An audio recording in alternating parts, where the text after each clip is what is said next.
Deus ama aquele que você odeia. Nesse vídeo nós vamos falar como o ser humano tem dificuldade para compreender o amor de Deus, principalmente se esse amor alcança pessoas que nós reprovamos. E infelizmente o mesmo pensamento que tinha o profeta Jonas, hoje é o pensamento de mais de 50% dos cristãos.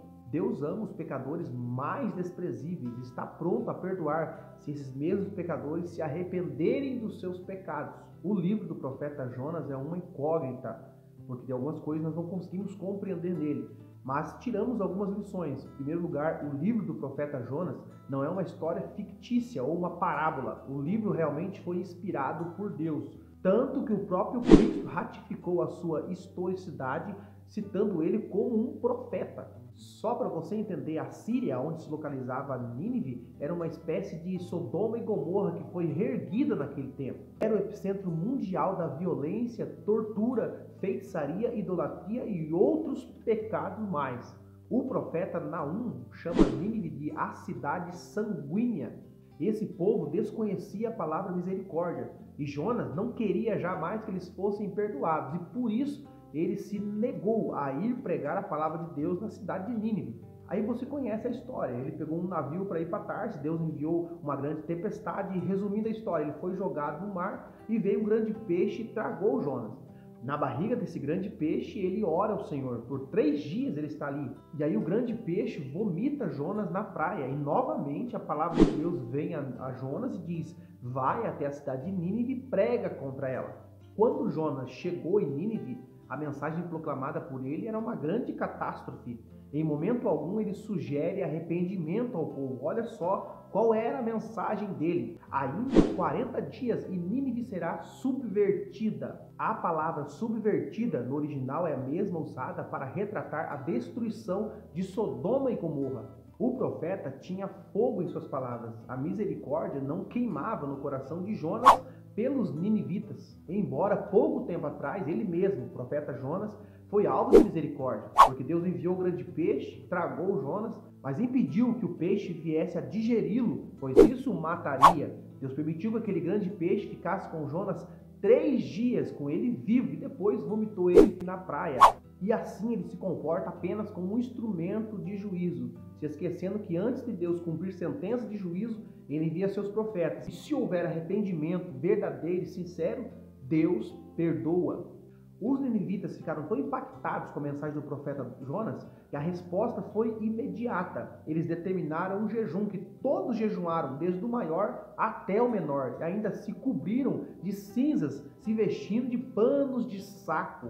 E o arrependimento deles foi unânime, ou seja, todos se arrependeram. O arrependimento é uma via de restauração espiritual. Por isso que quando eles se arrependeram, Deus volta atrás na palavra de juízo que havia determinado através do profeta Jonas. Olha só o ensino que Jesus dá para os seus discípulos. Digo-vos que haverá grande festa no céu por um pecador que se arrepende, muito mais do que por 99 justos que não necessitam de arrependimento. Por que eu disse que o livro de Jonas é uma incógnita? Porque qualquer pregador, o propósito dele é pregar e gerar arrependimento. O propósito dele é que depois de uma pregação as pessoas se arrependam dos seus pecados e voltem para Deus. Jonas não. Jonas prega e depois no finalzinho vai citar que na cidade existem mais de 120 mil pessoas. Ou seja, se todos unânimes se arrependeram, por que Jonas não está feliz? Ao contrário disso, quando o povo se arrependeu, Jonas se entristeceu e ficou magoado. Agora Deus vai dar uma lição no profeta Jonas. Quando ele sobe no monte e ele começa a olhar para a cidade de Nínive, ele espera que Deus a destrua. Mas a Bíblia diz que enquanto ele está observando, nasce uma planta chamada aboboreira. E ela cresce. Quando ela cresce, as suas folhas elas são folhas grandes. E ela começa a fazer sombra na cabeça do profeta. E ele adormece. E diz o texto que na parte da tarde vem um bichinho e morde o pé da planta. E ela começa a se secar. Jonas então fica irado, fica muito bravo. Aí Deus aparece ao profeta e diz: Jonas, você teve dó desta planta que você não regou, que você não plantou. Ela nasceu de manhã e ela morreu à tarde. Você está irado por causa desta planta? Eu não teria misericórdia de mais de 120 homens que não sabem discernir entre a mão direita e a mão esquerda? E infelizmente muitos cristãos pensam da mesma forma que pensava o profeta Jonas. Eles acham que Deus é um controle remoto que está à nossa disposição para seguir os nossos comandos. E se esquece que Deus é longânimo em misericórdia. Os planos dele com certeza é perfeito e são muito melhores do que os nossos planos. Infelizmente, temos valores e pensamentos que foram contaminados pelo espírito desta época. Precisamos que Deus trabalhe em nós, trazendo-nos libertação. Somos apressados a desferir julgamento contra qualquer pessoa, mas também temos dificuldade de pedir ou de liberar perdão. Quantas vezes olhamos pessoas que estão fora da igreja, cometendo vários tipos de pecado, atrocidade, e quais são as palavras que estão na nossa boca? Quais são os pensamentos que nós temos a respeito dessas pessoas? Logo nós dizemos, Deus vai trazer juízo sobre esta pessoa. Essa pessoa ela vai colher o que ela está plantando. E nós esquecemos que o nosso Deus é um Deus que é grande em misericórdia.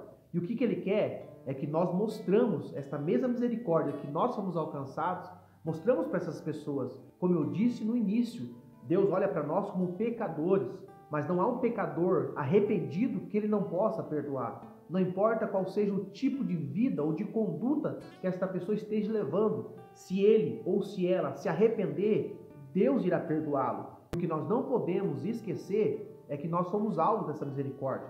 Nós somos alvos dessa graça. A palavra graça quer dizer favor imerecido. Eu não mereço ser alcançado. Você não merecia ser alcançado. Então por que nós olhamos para quem não foi alcançado ainda por Deus e nós queremos julgá-lo? Está na hora de nós começarmos a falar mais de misericórdia e menos de julgamento. A palavra pregada ela vai gerar arrependimento no pecador. É por isso que é importante.